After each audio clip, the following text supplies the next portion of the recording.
Hi friends, അസാക്സ് വേൾഡിൻ്റെ പുതിയൊരു വീഡിയോയിലേക്ക് എല്ലാവർക്കും സ്വാഗതം.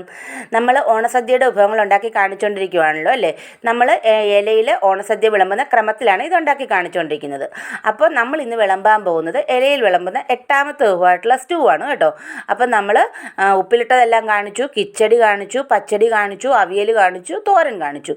അപ്പോൾ ഇന്ന് കാണിക്കുന്ന സ്റ്റൂ ആണ്. സ്റ്റൂ പല സാധനങ്ങൾ കൊണ്ടും ഇപ്പം നമ്മൾ ഉണ്ടാക്കാറുണ്ടല്ലേ. പക്ഷേ ഞാൻ ഇന്ന് ഉണ്ടാക്കാൻ പോകുന്ന സ്റ്റൂ നമ്മളെ പഴയ ഉരുളക്കിഴങ്ങ് കൊണ്ടുള്ള ആ സ്റ്റൂ ആണ്. അപ്പോൾ ആ ഉരുളക്കിഴങ്ങ് കൊണ്ടുള്ള സ്റ്റൂ എനിക്ക് ഭയങ്കര ഇഷ്ടമായിരുന്നു കേട്ടോ കുട്ടിക്കാലത്ത്. ഞാൻ ശരിക്കും കരുതിയിരുന്നത് അത് എന്തോ ചിക്കനോ ബീഫോ എന്താണെന്നാണ് കരുതിയിരുന്നത്. അപ്പോൾ ഞാൻ സദ്യയ്ക്ക് ഉണ്ടാക്കുമ്പോൾ അതാണ് എപ്പോഴും ഉണ്ടാക്കാറുള്ളത്. നിങ്ങൾക്കെല്ലാവർക്കും ഓർമ്മ കാണുമല്ലോ അല്ലേ ആ സ്റ്റൂവ്. അപ്പം നമുക്ക് ഇത്തവണത്തെ ഓണത്തിന് അതൊന്നും ഉണ്ടാക്കിയാലോ. അപ്പം ഞാൻ ഈ സ്റ്റൂ ഉണ്ടാക്കുന്നത് കണ്ടിട്ട് ഇഷ്ടപ്പെടുവാണെങ്കിൽ തീർച്ചയായിട്ടും നിങ്ങൾ സപ്പോർട്ട് ചെയ്യണം കേട്ടോ. ലൈക്ക് ചെയ്യണം, ഷെയർ ചെയ്യണം, കമൻറ്റ് ചെയ്യണം. സബ്സ്ക്രൈബ് ചെയ്യാത്തവരുണ്ടെങ്കിൽ തീർച്ചയായിട്ടും ഒന്ന് ചെയ്തേക്കണേ. അതുപോലെ തന്നെ നിങ്ങൾക്ക് ഇഷ്ടപ്പെടുവാണെങ്കിൽ നിങ്ങൾ തീർച്ചയായിട്ടും ഈ ഓണത്തിന് ഈ സ്റ്റൂ ഒന്ന് ട്രൈ ചെയ്യണം കേട്ടോ.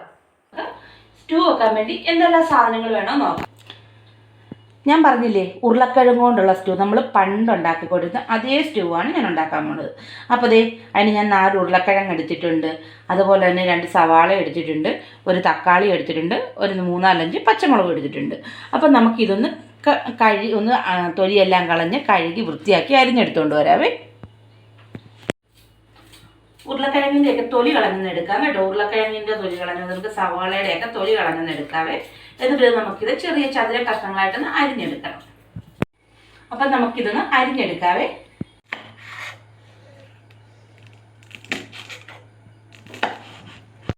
ഉരുളക്കിഴങ്ങേ നമുക്കൊന്ന് ചതുര കഷ്ണങ്ങളായിട്ടൊന്ന് മുറിച്ചെടുക്കണേ.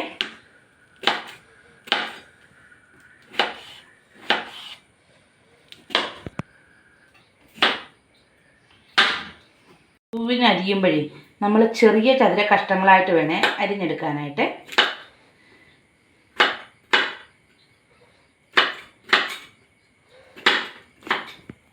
എല്ലാം അരിഞ്ഞു വെച്ചിട്ടുണ്ട്. ഇനിയിപ്പം നമുക്കിതൊന്ന് വഴറ്റിയെടുക്കണം. വഴറ്റാൻ വേണ്ടി ഞാനൊരു പാത്രം അടുപ്പത്ത് വെച്ചിട്ടുണ്ട്. ഇനി അതിനകത്തൊക്കെ വെളിച്ചെണ്ണ വേണം കേട്ടോ വഴറ്റിയെടുക്കാനായിട്ട്. അപ്പോൾ നമുക്ക് ആവശ്യത്തിനുള്ള വെളിച്ചെണ്ണ ഒഴിക്കാം. അപ്പോൾ നമുക്ക് വെളിച്ചെണ്ണ ഒഴിച്ച് കൊടുക്കാം. അത് വഴറ്റാൻ ആവശ്യമായിട്ടുള്ള വെളിച്ചെണ്ണ ഒഴിച്ച് കൊടുക്കണേ. ഇനി ഈ കഷ്ണങ്ങളെല്ലാം ഇതിനകത്തേക്കിട്ട് ഒന്ന് വഴറ്റിയെടുക്കാം. അപ്പം നമുക്കിതൊന്ന് വഴറ്റിയെടുക്കാവേ. ഒരു നുള്ളു ഉപ്പൂടെ ചേർത്ത് കൊടുക്കാവേ, അത് പെട്ടെന്ന് വഴന്ന് വരാൻ വേണ്ടിയിട്ട്. ഈ ഉപ്പിട്ട് കൊടുത്ത് ഇളക്കി കഴിയുമ്പോഴേ നന്നായിട്ട് അങ്ങ് വഴന്ന് കിട്ടും. വലിയ ഒത്തിരി കഷ്ണങ്ങൾ ചുമന്ന് പോകാതെ വഴറ്റിയെടുക്കാം നമുക്ക്. ആ കഷ്ണങ്ങളൊന്ന് വരുന്ന സമയത്തിന് ഞാൻ ഈ തേങ്ങയൊന്ന് തിരുമ്മി ഒന്ന് പിഴിഞ്ഞ് പാലെടുക്കാവേ. നമുക്ക് 1-ാം പാലും 2-ാം പാലും എടുക്കണം. ഒരുപാട് തേങ്ങയൊന്നും വേണ്ട. ഞാനൊരു ചെറിയ മുറി തേങ്ങ എടുത്തിരിക്കുന്നത്. ഈ തേങ്ങയൊന്ന് തിരുമ്മിയെടുക്കും. തേങ്ങയും സവോളയും പച്ചമുളകും കൂടെ ഒന്ന് നന്നായിട്ട് വഴന്ന് വന്നിട്ടുണ്ട്. ചുമന്ന കളറായിട്ടില്ലെന്നേ ഉള്ളൂ, കണ്ടോ. അപ്പോൾ ഇനി നമുക്ക് ഈ അരിഞ്ഞ് വെച്ചിരിക്കുന്ന തക്കാളി കൂടെ ഒന്ന് ചേർത്ത് കൊടുക്കാവേ. എന്നിട്ട് ഒരു 2 തണ്ട് കറിവേപ്പിലയും കൂടെ ചേർത്ത് കൊടുക്കണം. ഇനി ഇതൊന്ന് നന്നായിട്ടൊന്ന് ഇളക്കി കൊടുത്ത് ഒന്ന് അടച്ച് വെച്ചൊന്ന് ഒന്ന് ആവി കയറ്റിയെടുക്കാവേ. ഉരുളക്കിഴങ്ങൊന്ന് വെന്ത് വരണം. നമുക്കിനി ഇതൊന്ന് തുറന്ന് നോക്കാവേ. നന്നായിട്ട് വഴന്നിട്ടുണ്ട്. ആ തക്കാളിയൊക്കെ വെന്ത് ഒന്ന് അലുത്ത് വന്നിട്ടുണ്ട്. അപ്പോൾ ഇനി ഇതിനകത്തേക്ക് നമുക്ക് മറ്റുള്ള മസാലകളെല്ലാം ചേർക്കാം. ഒരു 1/2 സ്പൂൺ മഞ്ഞൾപ്പൊടി ചേർക്കണേ. ഒരു 1/2 സ്പൂൺ മുളക് പൊടിയും ചേർക്കുവാണേ. ഇനി നന്നായിട്ടൊന്ന് ഇളക്കി ഒന്ന് യോജിപ്പിക്കാം.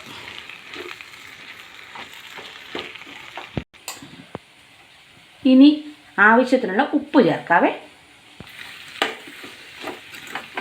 ഇപ്പോൾ ഈ മുളക് പൊടിയുടെയും മഞ്ഞൾപ്പൊടിയുടെയും പച്ചമണമൊക്കെ ഒന്ന് മാറി വന്നിട്ടുണ്ട്. ഇനിയിപ്പോൾ നമുക്ക് ഞാൻ പറഞ്ഞില്ലേ തേങ്ങാപ്പാൽ എടുത്ത് വെക്കണമെന്ന് പറഞ്ഞില്ലേ, 1-ാം പാലും 2-ാം പാലും എടുത്ത് വെച്ചിട്ടുണ്ട്. അതിൽ 2-ാം പാൽ ചേർത്ത് നമുക്കിതൊന്ന് വേവിച്ചെടുക്കാം. അപ്പം ഞാൻ കുറച്ചെടുത്താൽ മതി കേട്ടോ, ഒത്തിരി ഒന്നും വേണ്ട. ഉരുളക്കിഴങ്ങ് പകുതി വെന്തിരിക്കുമായിരിക്കും. അപ്പോൾ പിന്നെ ബാക്കി കൂടെ വേകാനുള്ള പാൽ മതി. അപ്പോൾ ഞാൻ 2-ാം പാൽ എടുത്ത് വെച്ചിരിക്കുന്നത് ഇതിനകത്തേക്കൊന്ന് ചേർക്കുകയാണേ. ഇനിയിപ്പം നമുക്ക് ഒരു മീഡിയം ഫ്ലെയിമിൽ വെച്ച് ഇതൊന്ന് വേവിച്ചെടുക്കാം. ഒന്ന് അടച്ച് വെച്ച് വേവിച്ചെടുക്കാം. നമ്മൾ 2-ാം പാൽ ഒഴിച്ച് അത് വേവിച്ച് നന്നായിട്ട് ഉടഞ്ഞു വന്നിട്ടുണ്ട്, ഒന്ന് വറ്റി വന്നിട്ടുണ്ട്. ഇനിയിപ്പോൾ നമുക്ക് ഇതിനകത്തേക്ക് ഒരു 1/2 സ്പൂൺ മല്ലിപ്പൊടി ചേർക്കാം. ഇനി നന്നായിട്ടൊന്ന് ഇളക്കി കൊടുക്കാം. ഇതിൻ്റെ പിടിയെ പിടിക്കുമ്പോഴേ വലിയ ചൂട് വരുന്നില്ല കേട്ടോ, അതാ ഇങ്ങനെ കൈകൊണ്ട് പിടിക്കാൻ പറ്റുന്നത്. അല്ലെങ്കിൽ മറ്റേ പാത്രങ്ങളൊക്കെയാണ് നല്ല ചൂടായിരിക്കും. ഇത് പക്ഷേ ഇങ്ങനെ പിടിച്ചിട്ട് വലിയ ചൂട് വരുന്നില്ല. തന്നെയല്ല ഫ്ലെയിം കുറച്ചല്ലേ വെച്ചിരിക്കുന്നത്, അതുകൊണ്ടാണ് കേട്ടോ ഇതിൻ്റെ പിടിയെ പിടിക്കാൻ പറ്റുന്നത്.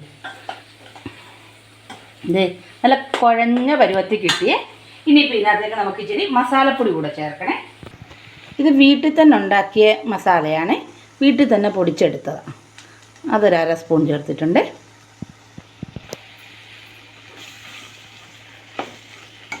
അതുകൂടെ ചേർത്ത് നന്നായിട്ടൊന്ന് ഇളക്കി ഒരു 2-3 മിനിറ്റ് ഒന്ന് അടച്ചു വെക്കാം. ഒന്ന് ആവി അതിലൊന്ന് തങ്ങട്ടെ.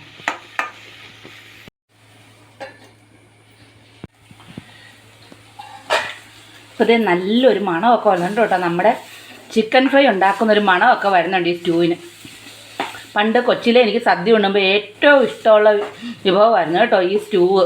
അതുതന്നെ ഞാൻ സദ്യ ഉണ്ടാക്കുമ്പം എന്താന്ന് പറഞ്ഞാലും ഈ സ്റ്റൂ ആട്ടോ ഉണ്ടാക്കുന്നത്.